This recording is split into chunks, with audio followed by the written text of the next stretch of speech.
నిన్నటి క్లాస్లో మనం origin, meaning, scope and limitations of the statistics subject గురించి చూసాము.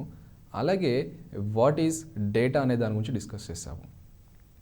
డేటాని హౌ మెనీ వేస్లో మనం కలెక్ట్ చేయొచ్చు, అలాగే డేటాని ఎలా క్లాసిఫై చేయాలో నిన్న చూసాము.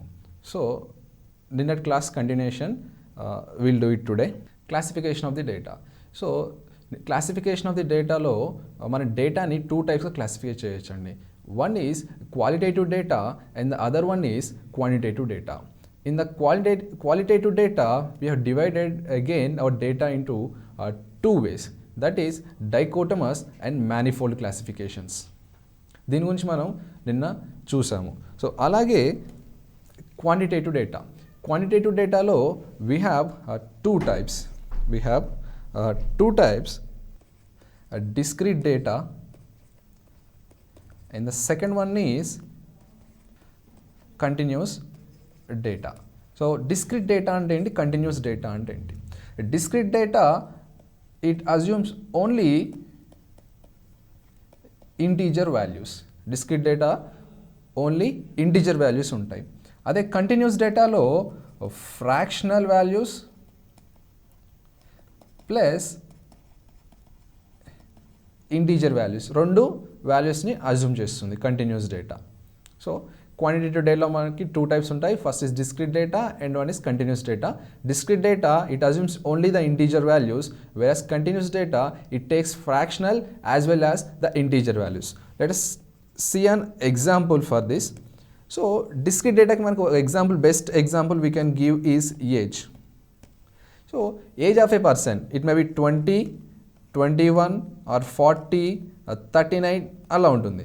అంతేగాని 20.5 ఏజ్, 20.5 ఏజ్, 40.3 ఏజ్ అనేది ఉండదు. So in the continuous data best example we can give is weight.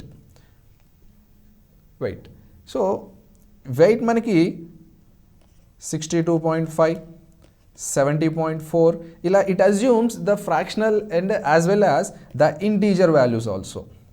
So weight అంటే మన 62.5 వెయిట్ ఉంటుంది, 70.4 వెయిట్ ఉంటుంది, okay, as well as 80 weight కూడా ఉంది. సో ఈ వెయిట్ అనేది we can say it as a continuous data and age అనేది we can say it as a discrete data. So ఇప్పటివరకు మనం ఏం చూసామంటే data, the collection of the data and the classification of the data అనే గురించి discuss చేసాం. ఇప్పుడు డేటాని క్లాసిఫై చేశాక మనం ఎలా ఆర్గనైజ్ చేసుకోవాలి డేటాని అనేది చూద్దాం. రా డేటా ఏంటంటే మనం ఏదైతే ఫస్ట్ డేటా మనం కలెక్ట్ చేసామో స్టాటిస్టికల్ సర్వేలో దాన్ని రా డేటా అంటాము. ఒక ఎగ్జాంపుల్ చూడండి, ఇక daily wages of 30 labours in a factory. So ఒక ఎన్యూమరేటర్ వెళ్ళాడు, ఒక ఫ్యాక్టరీకి ఎన్యూమరేటర్ వెళ్ళాడు, దాంట్లో 30 లేబర్స్ వద్దకు వెళ్ళి తను సర్వే కండక్ట్ చేశాడు. ఏంటి వాళ్ళ డైలీ వేజెస్ ఎంత అని. సో వాళ్ళు ఒకరు 80, ఒకరు 70, ఒకరు 55, ఒకరు 50 అట్లా వాల్యూస్ ఇచ్చారు, 75 వరకు అట్లా వాల్యూస్ ఇచ్చారు 30 మంది. సో ఇప్పుడు ఆ డేటా మొత్తం ఏదైతుందో 80, 70, 55 ఇదంతా వచ్చేది మనకి రా డేటా. అదంతా రా డేటా. దాంట్లోంచి మనం ఎటువంటి యూస్ఫుల్ ఇన్ఫర్మేషన్ అనేది మనం తీసుకోలేము. సో దాన్ని మనం ఏం చేస్తామంటే will just modify the data. ఎట్లా మాడిఫై చేసుకుంటాము, whether we can write the data in the ascending order or the descending order. So అలా అసెండింగ్ ఆర్డర్లో కానీ డిసెండింగ్ ఆర్డర్లో కానీ రాసినప్పుడు దాన్ని ఎరే అంటారు. సో ఇక్కడ ఈ ఎగ్జాంపుల్ని నేను అసెండింగ్ ఆర్డర్లో రాసుకుంటూ వెళ్ళాను. So the first list value is 30, దాని తర్వాత 35, దాని తర్వాత 38, దాని తర్వాత 40 అలా మొత్తం వాల్యూస్ రాసుకుంటూ వెళ్ళాను నేను. సో ఇప్పుడు ఇలా అరేగా రాసుకోవడం వల్ల నాకు యూజ్ ఏంటి? సో ముందు మనకు రా డేటా ఉంది, దాన్ని ఇప్పుడు నేను అసెండింగ్ ఆర్డర్, డిసెండింగ్ ఆర్డర్లో రాసి దాన్ని ఎరేగా మార్చాను. సో ఇప్పుడు దీనివల్ల నాకు ఉపయోగం ఏంటి? సో దీనివల్ల నేను కొన్ని కొంత యూస్ఫుల్ ఇన్ఫర్మేషన్ నేను తీసుకోవచ్చు. ఎలా? సో ఫస్ట్ వాల్యూ ఏదైతే ఉందో that is a minimum value. So దాని నుంచి మనం ఏమని ఇన్ఫర్మేషన్ ఇవ్వచ్చు? So the minimum wage in that 30 labours is 30 అని చెప్పొచ్చు. Minimum age of a in that 30 persons is 30. అలాగే the last value is 90. So ఈ 90 అనేది highest wage in that 30 labours. So ఆ 30 మంది వర్కర్స్ ఆర్ లేబర్స్లో ఎక్కువ వేజ్ వచ్చింది 90. అలాగే రేంజ్ ఎలా కనుక్కుంటాం? Range is equal to maximum value minus minimum value. So దీని నుంచి మనం రేంజ్ వాల్యూ కూడా మనం చెప్పొచ్చు. సో ఎలా ఉండేది రా డేటా ఎలా ఉండేది, దాని నుంచి మనం అరేగా కన్వర్ట్ చేసి దాని నుంచి మనం కొంత ఇన్ఫర్మేషన్ మనం దాని నుంచి తీసుకుంటున్నాము. సో ఒక ఎగ్జాంపుల్ కన్సిడర్ చేయండి. ఇప్పుడు ఇట్లాంటి రా డేటా నేను ఒక 120 ఆర్ 150 లేబర్స్ దగ్గరికి వెళ్ళి నేను డేటా తెచ్చుకున్నాను అనుకోండి. సో ఆ 150 డేటా వాల్యూస్ని ఇట్లా అరేగా మార్చి ఓకే. సో ఈ 150 డేటా వాల్యూస్ని మనం ఇట్లా అరేగా మార్చుకొని దాని తర్వాత మళ్ళీ అసెండింగ్ ఆర్డర్ డిసెండింగ్ ఆర్డర్ అంతా రాయడం అనేది కొంచెం ఇబ్బందిగా ఉంటుంది. సో అప్పుడు మనం ఏం చేస్తామంటే ఫ్రీక్వెన్సీ డిస్ట్రిబ్యూషన్ చేసుకుంటాం దాన్ని. సో ఎప్పుడైతే రా డేటాలో ఎక్కువ డేటా ఉండి దాన్ని మేనేజ్ చేయడం కష్టం అనిపిస్తుందో అప్పుడు మనం ఫ్రీక్వెన్సీ డిస్ట్రిబ్యూషన్ కిందికి వస్తాం. సో ఫ్రీక్వెన్సీ డిస్ట్రిబ్యూషన్ అంటే ఏంటి? సో ఇప్పుడు ఒక ఎగ్జాంపుల్ చూడండి. ఇక్కడ in a survey of 40 families in a village, the number of children per family was recorded. So మనకు ఎగ్జాంపుల్ తీసుకొని దాని నుంచి మనం కాన్సెప్ట్లోకి వెళ్దాం. సో హియర్ ఒక ఎన్యూమరేటర్ ఉన్నాడు. ఒక లొకాలిటీలో 40 ఫ్యామిలీస్కి వెళ్ళి ఒక్కొక్క ఫ్యామిలీలో ఎంతమంది చిల్డ్రన్ ఉన్నారనేది దాని గురించి సర్వే చేశాడు. తన డేటా వాల్యూస్ ఇవి. సో ఫస్ట్ ఒక ఫ్యామిలీకి వెళ్ళాడు, దాంట్లో ఒక్కరే చిల్డ్రన్ ఉన్నారు. సెకండ్ ఫ్యామిలీలో 0 చిల్డ్రన్ ఎవరు లేరు. థర్డ్ ఫ్యామిలీలో 3 చిల్డ్రన్ ఉన్నారు. ఫోర్త్ ఫ్యామిలీలో ఇద్దరు చిల్డ్రన్స్ ఉన్నారు. సో అలా డేటా ఒక 40 ఫ్యామిలీస్ దగ్గరికి వెళ్ళి డేటా తీసుకొచ్చాడు. సో ఇట్లా మనకి డేటా ఇచ్చినప్పుడు ఫ్రీక్వెన్సీ డిస్ట్రిబ్యూషన్ ఎలా చేయాలి? మనకి వాల్యూస్ ఏమంటే 1 0 3 2 1 5 2 3 అట్లా వాల్యూస్ అన్నీ ఉన్నాయి. సో మరి ఈ డేటాను చూసినట్టయితే మనకి ఎన్ని నెంబర్స్ మనకి కనిపిస్తున్నాయి ఇక్కడ? 0 1 2 3 4 5 and 6 ఈ వాల్యూస్ మనకి కనిపిస్తున్నాయి ఇక్కడ. సో ఇప్పుడు 1 ఫస్ట్ ఫ్యామిలీలో ఒక చిల్డ్రన్ ఉన్నాడు. సో ఆ 1కి కరస్పాండింగ్గా మనం ఒక లైన్ గీసుకుంటామండి ఇక్కడ. So what is the second data value? Second data value 0. So 0 పక్కన మనం ఇంకొక లైన్ గీసుకుంటాము. So what is the third data value? 3 పక్కన ఇంకొక లైన్ గీసుకుంటాము. ఫోర్త్ డేటా వాల్యూ 2 పక్కన ఇంకొక లైన్ గీసుకుంటామండి. నెక్స్ట్ వచ్చేసి మళ్ళీ 1 వాల్యూ ఉంది. సో 1 వాల్యూ ఉన్నప్పుడు నెక్స్ట్ ఆ లైన్ పక్కన ఇంకొక లైన్ గీసుకుంటామండి 1 దగ్గర. ఇది 11 కాదు. This value doesn't correspond to 11. ఇది ఒక లైన్ ఇంకొక line, only 2 lines. Next data value is 5 corresponding ఇంకొక లైన్ గీసుకుంటాము. నెక్స్ట్ డేటా వాల్యూ ఇస్ 6 కరస్పాండింగ్గా ఇంకొక లైన్ గీసుకుంటామండి. నెక్స్ట్ మళ్ళీ 2 ఉంది. సో 2 డేటా వాల్యూ పక్కన ఇంకొక లైన్ గీసుకుంటాం. నెక్స్ట్ 3 ఉంది. 3 పక్కన ఇంకొక లైన్ గీసుకుంటాం. నెక్స్ట్ 1 పక్కన ఇంకొక లైన్ గీసుకుంటామండి. నెక్స్ట్ 2, నెక్స్ట్ అగైన్ 1, దాని తర్వాతకి మళ్ళీ 0 ఉంది. దాని తర్వాతకి మళ్ళీ 3 ఉంది. నెక్స్ట్ 4, నెక్స్ట్ అగైన్ 2, నెక్స్ట్ ఏముంది 1. సో 1 వాల్యూ దగ్గర మనం ఆల్రెడీ 4 లైన్స్ గీసాము. సో 5th లైన్ ఏంటంటే మనం దాన్ని క్రాస్ చేస్తూ గీయాలి. 5th లైన్ వచ్చేసి మనం దాన్ని క్రాస్ చేస్తూ గీయాలి. Next again 6 3 2. సో ఇక్కడ ఆల్రెడీ 4 లైన్స్ అయ్యాయి. 5th లైన్ మనం దాన్ని క్రాస్ చేస్తూ గీయాలి. నెక్స్ట్ 3 కూడా ఇక్కడ 4 లైన్స్ అయ్యాయి. 5th లైన్ మనం దీన్ని క్రాస్ చేస్తూ గీయాలి. Next again 2 1 5 3 3 2 4 4 4 2 2 3 0 2. అగైన్ 2 అంటే ఆల్రెడీ 4 లైన్స్ అయ్యాయి. సో 5th లైన్ మనం ఇట్లా క్రాస్ చేస్తూ గీయాలి. నెక్స్ట్ అగైన్ 1 4 మళ్ళీ ఇక్కడ క్రాస్ చేస్తూ గీయాలి. నెక్స్ట్ 5 4 5. సో ఇలా చేసేదాన్ని ఏమంటారంటే వీటిని టాలీ బార్స్ అంటారండి. Tally bars. So Tally bars నుంచి మనం ఏం చేయొచ్చు? హియర్ మనకి ఇక్కడ 0 కరస్పాండింగ్ ఎన్ని లైన్స్ ఉన్నాయి, ఎన్ని బార్స్ ఉన్నాయి? 3 బార్స్ ఉన్నాయి. సో 0 మనకి 3 టైమ్స్ అకర్ అయింది. సో 1కి కరస్పాండింగ్ ఎన్ని బార్స్ ఉన్నాయి? ఇది 5 + 2 7 ఉన్నాయి. సో 2కి కరస్పాండింగ్ ఎన్ని బార్స్ ఉన్నాయి? Is a set of 5 and is a set of 5, మొత్తం 10.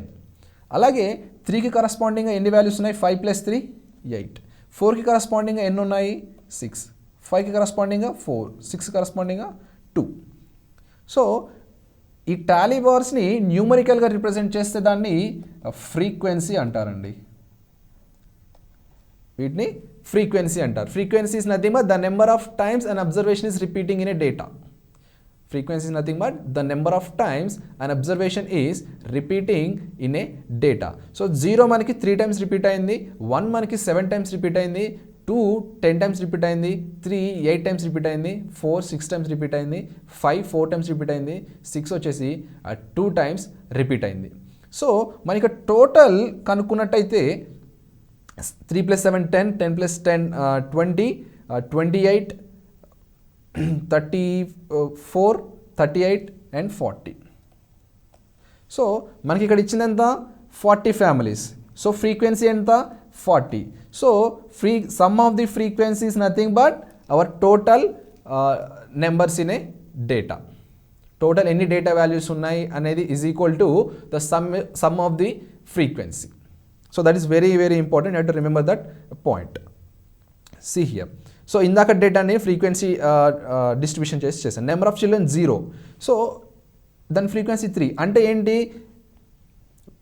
3 ఇళ్లలో 0 నెంబర్ ఆఫ్ చిల్డ్రన్ ఉన్నారు. 3 ఇళ్లలో 0 నెంబర్ ఆఫ్ చిల్డ్రన్ ఉన్నారు. So next number of children 1 frequency ఎంత? 7. సో దాని మీనింగ్ ఏంటి? 7 ఫ్యామిలీస్లో ఓన్లీ 1 చిల్డ్రన్ ఉన్నాడు. 7 ఫ్యామిలీస్లో మనకి 1 చిల్డ్రన్ ఉన్నాడు. సో నెక్స్ట్ 2 చిల్డ్రన్ ఉన్న ఫ్రీక్వెన్సీ ఎంత? 10. సో అంటే మనకి ఇక్కడ 10 ఫ్యామిలీస్లో 2 చిల్డ్రన్ ఉన్నారు. అంటే టోటల్ ఎంత అవుతుంది? 20. మొత్తం total 20 children. So in the same వే ఇక్కడ 0. అలాగే ఇక్కడ ఫ్రీక్వెన్సీ 7. ఆ నెంబర్ ఆఫ్ చిల్డ్రన్ 1 ఉన్న ఫ్రీక్వెన్సీ ఎంత? 7. సో మొత్తం అక్కడ ఎంత? 7 మెంబర్స్ ఉన్నారండి చిల్డ్రన్. అలాగే number of families where there are only 2 children is 10. అంటే మనకి ఇక్కడ 20 చిల్డ్రన్ ఉన్నారు. సో అలాగే నెంబర్ ఆఫ్ చిల్డ్రన్ 3 ఉన్న ఫ్యామిలీస్ అన్ని 8. అంటే 24 చిల్డ్రన్ ఉన్నారు మొత్తం అక్కడ. So in the same way number of childrens 4 ఉన్న ఫ్రీక్వెన్సీ ఎంత? 6. అలాగే నెంబర్ ఆఫ్ చిల్డ్రన్ 5 ఉన్న ఫ్రీక్వెన్సీ ఎంత? 4. అంటే 4 ఫ్యామిలీస్లో నెంబర్ ఆఫ్ చిల్డ్రన్ 5 మెంబర్స్ ఉన్నారండి. అంటే ఈచ్ ఫ్యామిలీలో 5 చిల్డ్రన్ ఉన్నారు. So in the same way 6 number of children ఉన్న ఫ్రీక్వెన్సీ ఎంత? 2. So when you add this, we will get the total number of children in the whole 40 families. మనం దీన్ని add చేసినట్టయితే so మనకి total number of children in all the families అనేది వస్తుంది. So this total 40 is different from this total what you are getting. So ఈ total 40 అనేది total 40 families. So ఆ total 40 ఫ్యామిలీస్లో ఎంతమంది చిల్డ్రన్ ఉన్నారనేది మనకి ఈ సమ్ రిప్రజెంట్ చేస్తుంది. Is that clear? Okay. Next. So this is the procedure for frequency distribution. ఈ ఫ్రీక్వెన్సీ డిస్ట్రిబ్యూషన్లో మనకి అగైన్ 2 టైప్స్ ఉంటాయండి. One is ungrouped frequency distribution and the other one is grouped frequency distribution. So ungrouped frequency distribution okay frequency డిస్ట్రిబ్యూషన్లో మనకి 2 types ఉంటాయండి. That is ungrouped frequency distribution and the grouped frequency distribution. So this ungrouped frequency distribution also called as the discrete frequency distribution because we will do this ungrouped frequency distribution only for the discrete data.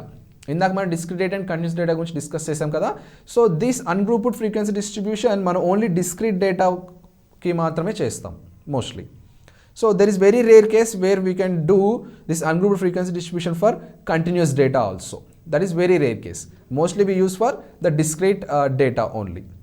Grouped frequency distribution manam 2 datas ki apply chestu. The discrete data ki apply cheyochu as well as the continuous data kuda apply cheyochu. Ela chestam. See here మనం అసలు ungrouped group frequency నుంచి grouped ఫ్రీక్వెన్సీస్కి ఎందుకు shift అవుతాం? Basically మనం రా data నుంచి మనం frequency డిస్ట్రిబ్యూషన్కి ఎందుకు షిఫ్ట్ అయ్యాం? బేసికలీ మన రా డేటాలో ఉన్న డేటాని మనకు మేనేజ్ చేయడానికి కష్టమైనప్పుడు మనం ఫ్రీక్వెన్సీ డిస్ట్రిబ్యూషన్కి షిఫ్ట్ అవుతాం. ఇన్ ద సేమ్ వే ఆ గ్రూప్డ్ ద అన్గ్రూప్డ్ ఫ్రీక్వెన్సీ డిస్ట్రిబ్యూషన్లో ఏదైతే డేటా ఉందో దాన్ని మనం మేనేజ్ చేయలేనంత డేటా ఉన్నప్పుడు, అంటే డేటా వాల్యూస్ ఎక్కువగా ఉన్నప్పుడు మనం అన్గ్రూప్డ్ ఫ్రీక్వెన్సీ డిస్ట్రిబ్యూషన్ నుంచి మనం గ్రూప్డ్ ఫ్రీక్వెన్సీ డిస్ట్రిబ్యూషన్కి షిఫ్ట్ అవుతాం. సో దీన్ని ఎలా చేయాలి? సపోజ్ ఇక్కడ మనకి ఓన్లీ 40 డేటా వాల్యూస్ ఇచ్చారండి. వాట్ ఈస్ సపోజ్ మనకి 100 కానీ 200 కానీ 300 కానీ డేటా వాల్యూస్ ఇచ్చినప్పుడు పరిస్థితి ఏంది? సో ఆ 200 వాల్యూస్ మనం ఇట్లా అన్నీ రాసుకోలేము. అలాగే టాలీ బార్స్ కూడా 200 బార్స్ డ్రా చేసుకుంటూ కూర్చొని టైం వేస్ట్ చేయలేము. సో మనం అప్పుడు ఏం చేస్తామంటే ఆ 200 డేటా వాల్యూస్ని మనం గ్రూప్స్గా డివైడ్ చేస్తామండి. సో ఎలా చేస్తాం? చూడండి, ఇక్కడ మనకి టోటల్ ఎంత ఉంది? 100 ఉంది. సో ఈ 100 డేటా వాల్యూస్ మనం ఎలా గ్రూప్గా డివైడ్ చేస్తాం చూడండి ఇక్కడ. So first we'll discuss the discrete case, then we go for continuous case. So discrete కేసులో మనకి ఇక్కడ ఏ ఇచ్చాడు? Wage distribution of the employees ఇచ్చాడు. సో ఇక్కడ మనకి 100 ఎంప్లాయీస్ ఉన్నారండి. 100 ఎంప్లాయీస్ యొక్క వేజెస్ మనం సర్వే చేసి తీసుకున్నాము. సో ఆ సర్వే చేసిన డేటాని మనం గ్రూప్స్గా డివైడ్ చేసుకున్నాము. సో ఇప్పుడు ఫస్ట్ గ్రూప్ ఏంటి? 50 to 100. సో 50 నుంచి 100 లోపు వచ్చే వేజెస్ తీసుకునే ఎంప్లాయీస్ని మనం ఒక గ్రూప్ చేసాము. అలాగే 100 నుండి 150 లోపు తీసుకునే వేజెస్ తీసుకునే ఎంప్లాయీస్ని ఇంకో గ్రూప్ చేసాము. అలాగే 150 నుంచి 200 వేజ్ తీసుకునే ఎంప్లాయీస్ని ఇంకో సపరేట్ గ్రూప్గా డివైడ్ చేసాము. సో అలా డివైడ్ చేస్తూ 350 to 400 వేజ్ తీసుకునే ఎంప్లాయీస్ని మళ్ళీ సపరేట్ గ్రూప్గా డివైడ్ చేసాము. సో మనం మొత్తం ఎన్ని గ్రూప్స్గా డివైడ్ చేసాము? ఆల్మోస్ట్ 7 గ్రూప్స్గా డివైడ్ చేసాము. సో అంటే డివైడ్ చేశాక ఈచ్ అండ్ ఎవ్రీ గ్రూప్లో మనకి ఎంతమంది ఉన్నారు? సో ఇప్పుడు 50 నుంచి 100 వేజ్ తీసుకునే గ్రూప్లో ఎంతమంది ఎంప్లాయీస్ ఉన్నారు? So that is number 4 employees ఉన్నారు. అలాగే 100 నుంచి 150 వేజ్ తీసుకునే గ్రూప్లో ఎంతమంది ఎంప్లాయీస్ ఉన్నారు? 12 మంది ఉన్నారు. సో అలాగే 150 నుంచి 200 వేజెస్ తీసుకునే గ్రూప్లో ఎంతమంది ఎంప్లాయీస్ ఉన్నారు? 22. సో అలా మనం అన్ని గ్రూప్స్లో ఉన్న ఎంప్లాయీస్ నెంబర్ మనం తీసుకుంటామండి. ఇక్కడ 4, 12, 22, 33, 16, 8 and 5. సో యాజ్ యూజువల్గా మనకి ఆ సమ్మేషన్ 4, 12, 22, 36, 16, 8, 5 సమ్మేషన్ 100 ఈక్వల్ ఉండాలి. ఈక్వల్ లేదనుకోండి, మీరు ఎక్కడో ఏదో గ్రూప్లో ఎవరో ఒక ఎంప్లాయీని మిస్ చేసి ఉండాలి అంతే. So in the same way here ఇక డిస్క్రీట్ కేసులో 50 నుంచి 100. సో మనకి డిస్క్రీట్ వాల్యూసే ఉంటాయండి. సపోజ్ 60, 70, 75, 80 అలా ఉండొచ్చు ఆ గ్రూప్లో. సో 100 to 150 అంటే 110, 109, 108, 122, 135 ఇలా ఉండొచ్చు. సో అలా ఉంటుంది. When you come to continuous case, so continuous కేసులో మనం weights of the person example తీసుకున్నామండి. So weight of the person is a perfect example for a continuous data. So ఇక్కడ కూడా సేమ్ అంతే, మనకి 420 మంది పర్సన్స్ ఉన్నారండి. 420 పర్సన్స్ ఉన్నారు. వాళ్ళ వెయిట్స్ అన్నీ మనం స్టాటిస్టికల్ సర్వే చేసి తీసుకున్నాము. సో ఇప్పుడు వాళ్ళందరినీ సేమ్ యాజ్ రా డేటా ఉండి అసెండింగ్ ఆర్డర్ డిసెండింగ్ ఆర్డర్లో పెట్టి మేనేజ్ చేయలేము. సో అలాగే అన్గ్రూప్డ్ డేటా తీసుకుంటే, అన్గ్రూప్డ్ డేటా అంటే మనకి ఈచ్ అండ్ ఎవ్రీ వాల్యూ ఎన్నిసార్లు రిపీట్ అవుతుందో చెక్ చేసుకోవాలి. సో అలా అంటే మనకి 420 వాల్యూస్ని మేనేజ్ చేయడం కష్టం. అందుకని మనం గ్రూప్డ్ ఫ్రీక్వెన్సీ డిస్ట్రిబ్యూషన్కి వస్తాం. సో ఇక్కడ ఏం చేస్తామంటే ఫస్ట్ బేసిక్ స్టార్టింగ్ వాల్యూ మనకి 30 నుంచి ఉంటుందండి. So 30 to 100 is the range of weights of the persons అండి. సో మనం ఏం చేస్తామంటే 30 నుండి 40 వెయిట్ లోపల ఉన్న పర్సన్స్ని ఒక సపరేట్ గ్రూప్ చేస్తామండి. సో అలాగే 40 నుండి 50 వెయిట్ ఉన్న పర్సన్స్ అందరినీ ఇంకో గ్రూప్ చేస్తాము. సేమ్ అలాగే 50 నుంచి 60 వెయిట్ ఉన్న పర్సన్స్ అందరినీ ఇంకో గ్రూప్గా చేస్తామండి. సో అలా 90 నుండి 100 వెయిట్ ఉన్న పర్సన్స్ని ఇంకో సపరేట్ గ్రూప్ చేస్తాం. సో ఇప్పుడు ఈచ్ అండ్ ఎవ్రీ గ్రూప్లో ఇప్పుడు 30 to 40 వెయిట్ ఉన్న పర్సన్స్ గ్రూప్లో ఎంతమంది ఉన్నారు? సో అలాగే 40 నుండి 50 వెయిట్ ఉన్న గ్రూప్లో ఎంతమంది పర్సన్స్ ఉన్నారు? సో అలా మనం ఈచ్ అండ్ ఎవ్రీ గ్రూప్లో ఎంతమంది ఉన్నారనేది మనం ఆ గ్రూప్కి కరస్పాండింగ్గా రాసుకుంటాము. సో 30 to 40 వెయిట్ ఉన్న పర్సన్స్ మనకి 25 ఉన్నారు. అలాగే 40 to 50 వెయిట్ ఉన్న పర్సన్స్ మనకి 53 ఉన్నారు. 50 to 60 వెయిట్ ఉన్న పర్సన్స్ మనకి 77 ఉన్నారు. సో అలాగే 90 to 100 వెయిట్ ఉన్న గ్రూప్లో మనకి 30% ఉన్నారు.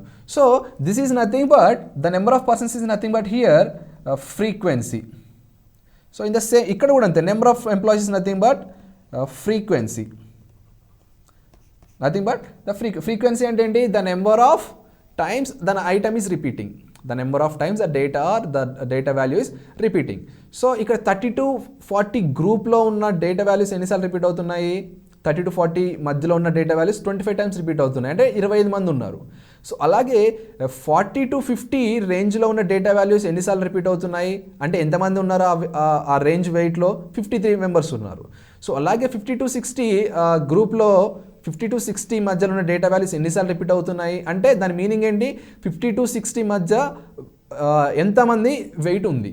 So that is the 77. That is nothing but the frequency. So in the same case, so మనకి ఈ టోటల్ ఫ్రీక్వెన్సీ చేసినప్పుడు 420 రావాలి, the total number of persons, that is 420. So ఇలా రాలేదనుకో, సమ్మేషన్ 420 రాలేదనుకోండి, మీరు ఎక్కడో దగ్గర ఏదో ఒక గ్రూప్లో కొంతమంది పర్సన్స్ని మిస్ చేసినట్టే. నౌ సో ఇక్కడ డిస్క్రీట్ కేసులో మనం గ్రూప్ ఫ్రీక్వెన్సీ డిస్ట్రిబ్యూషన్ చూసాము, కంటిన్యూస్ కేసులో గ్రూప్ ఫ్రీక్వెన్సీ డిస్ట్రిబ్యూషన్ చూసాము. సో ఇందాక నుండి మనం గ్రూప్ అనే యూజ్ చేస్తున్నాం. So basically the group we call in the statistical terms is nothing but the class interval. So ఆ గ్రూప్ని మనం స్టాటిస్టికల్ టర్మ్స్లో క్లాస్ ఇంటర్వెల్ అంటాం. సో ఇప్పుడు మనకి ఈ ఫ్రీక్వెన్సీ డిస్ట్రిబ్యూషన్లో ఉన్న స్టాటిస్టికల్ టర్మ్స్ అన్ని డిస్కస్ చేద్దాం. See here, the nature of the class. The nature of the class. So see here, first the class limits. Class limits అంటే ఏంటి? సో ఇందాక నేను ఆల్రెడీ చెప్పాను, మనం గ్రూప్ అంటున్నాం కదా, ఆ గ్రూప్ని మనం స్టాటిస్టికల్ టర్మ్స్లో క్లాస్ ఇంటర్వెల్ అంటాము. సో ద గ్రూప్ని మనం స్టాటిస్టికల్ టర్మ్స్లో క్లాస్ ఇంటర్వెల్ అంటాం. సో క్లాస్ లిమిట్స్ అంటే ఏంటి? సో ఇక మనకి 30 వచ్చేసి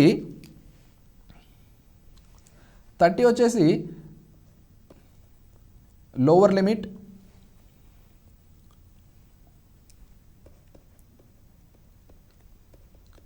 30 వచ్చేసి మనకి లోవర్ లిమిట్, అలాగే 40 వచ్చేసి అప్పర్ లిమిట్.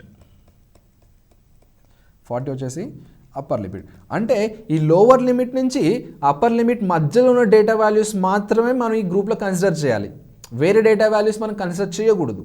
సో అందుకనే క్లాస్ లిమిట్ అంటే ఈ లిమిట్ నుంచి ఆ లిమిట్ వరకు మనం కన్సిడర్ చేయాలి.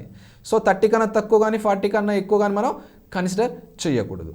C next class interval. So class interval is nothing but this. మనం 40 to 50 అని చెప్పుకుంటున్నాం అని దాని నుంచి గ్రూప్స్ అని. So that group is nothing but hour class interval. The group is nothing but hour class interval. So if మనం వర్డింగ్స్లో ఎలా చెప్తా ఉంటే 30 to 40 క్లాస్ ఇంటర్వెల్ ఫ్రీక్వెన్సీ ఎంత? 25. 40 to 50 క్లాస్ ఇంటర్వెల్ ఫ్రీక్వెన్సీ ఎంత? అంటే frequency is the number of times the data is repeating, that is the definition. So 30 to 40 class interval, 30 to 40 class ఇంటర్వెల్లో ఎన్ని times the data values repeating? 25 times repeat అవుతుంది. So in the same way 40 to 50 class interval frequency 53, 50 to 60 class interval 77, అలాగే 90 to 100 class interval frequency 30. Next width or size of the class. So ఇందాక మనం చూసినట్టయితే మనకి lower limit and upper limit అనేది discuss చేసామండి. Lower limit and upper limit. So ఈ 30 మనకి lower limit అవుతుంది, ఈ 40 మనకి అప్పర్ లిమిట్ అవుతుంది. So the size are width of the class interval is given by size is equal to upper limit minus lower limit. Upper limit minus lower limit. So size is equal to upper limit minus lower limit. That is the size of the class interval. Size of the class interval, or we can also call it as a width of the class interval.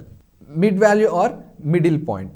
So mid point అనేది ఇప్పుడు మనకి class ఇంటర్వెల్లో limits ఏంటి? 30 to 40 first దాంట్లో, 30 to 40 first దాంట్లో.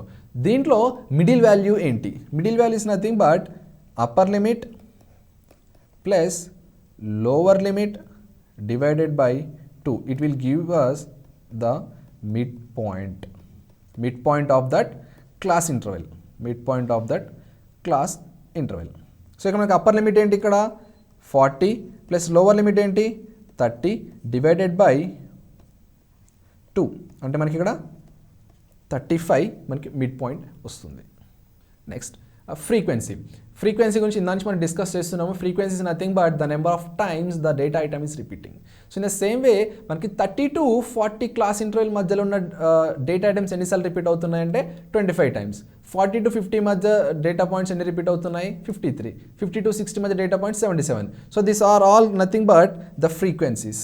These are all nothing but our frequencies. ఇవన్నీ మనం frequency అని చెప్పొచ్చు. ఈ 420 కాదు, 420 is nothing but the total frequency is 420. So 25, 53, 77, 95, 80, 60, 30 అక్కడ వరకు frequency. 420 is nothing but the total of the frequency. That is nothing but the total number of data items. Now, so ఇప్పుడు మనకి పెద్ద హ్యూజ్ డేటా ఇచ్చారు. So డేటాని మనం రా data లాగా మేనేజ్ చేయలేము, అలాగే అన్గ్రూప్డ్ డేటా లాగా కూడా మనం మేనేజ్ చేయడం కష్టం అవుతుంది. సో అందుకని మనం గ్రూప్ డేటా కిందికి వస్తాము. సో మనకి అంత హ్యూజ్ డేటా ఇచ్చినప్పుడు అసలు మనం ఎన్ని క్లాస్ ఇంటర్వెల్స్ తీసుకోవాలి, అసలు క్లాస్ ఇంటర్వెల్ లిమిట్స్ ఎలా కన్సిడర్ చేయాలనేది మనకి స్టగ్స్ రూల్ ప్రకారం చూడండి. సో స్టగ్స్ రూల్ ఏంటంటే the number of class intervals to be considered. So ఎన్ని క్లాస్ ఇంటర్వెల్స్ మనం కన్సిడర్ చేయొచ్చు. సో స్టగ్స్ రూల్ ఏమి ఇచ్చాడంటే k is equal to 1 plus 3.322 into log n base 10. log n base 10. So దీన్ని మనం అప్రాక్సిమేట్గా చేసుకొని మనం k వాల్యూ కన్సిడర్ చేసుకోవాలి. అప్రాక్సిమేట్ చేసుకొని k వాల్యూ కన్సిడర్ చేసుకోవాలి. సో ఈ k value is nothing but the total number of class intervals మనం చూసుకోవాలి. సో ఇక్కడ మనం ఎన్ని క్లాస్ ఇంటర్వెల్స్ చూసాము? 1, 2, 3, 4, 5, 6, 7 క్లాస్ ఇంటర్వెల్స్ చూసాం. సో యాజ్ అన్ ఎగ్జాంపుల్ కాబట్టి నేను 7 క్లాస్ ఇంటర్వెల్స్ కన్సిడర్ చేశాను. అలాగే రియల్ టైంలో మనకి డేటా ఇచ్చినప్పుడు n is nothing but hour total number of data items, total number of data values. So n is capital N is nothing but the total number of data items. So దాన్ని use చేసుకొని ఈ ఫార్ములాలో apply చేసి మనకి k value approximate చేసుకొని అన్ని number of class intervals తీసుకోవాలి. So next one, size of the class interval. So మనకి number of class intervals వచ్చేస్తే size of the class intervals కనుక్కోవడం చాలా easy. Size of the class interval is nothing but range divided by the k value which we find here. So what is the range? Range నేను ఇందాక already discuss చేశాను. Maximum value minus minimum value, maximum value minus minimum value. ఇక్కడ మనకి ఇక్కడ 100 minus 30. ఇక్కడ మనకి range is equal to 70. So the least value you are considered is 30 and the highest value you are considered is here 100. So here range is 30. So next క్లాస్లో ఈ topic extension, types of the class intervals and how to represent the data. ఇప్పటివరకు మనం డేటాని ఎలా organise చేసామో చూసాము. ఇప్పుడు organise చేసిన డేటాని ఎలా రిప్రజెంట్ చేయాలనేది నెక్స్ట్ క్లాస్లో చూద్దాం. Okay, thank you.